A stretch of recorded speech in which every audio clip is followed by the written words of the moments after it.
Hello mga kapuso, ito mga dapat natin aabangan sa magandang dilag na paganda na talagang pangyayari ng teleseryeng ito.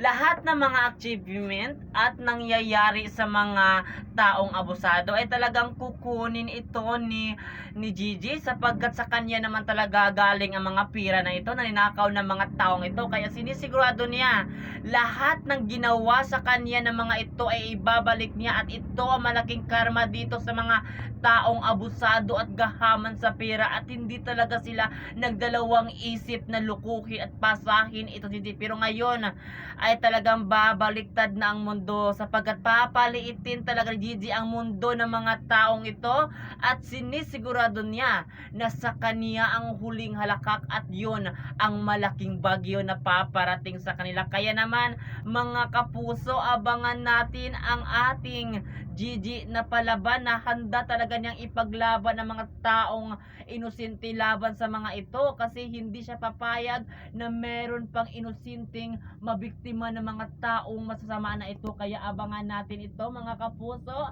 ang magandang dilag, kasi paganda na talaga ang mga pangyayari ng teleseryeng ito na wag natin papalampasin. For more updates, lagi lang kayo makatutok dito sa teleseryeng kinaarikan natin tuwing hapon. At yun lang, maraming salamat mga kapuso.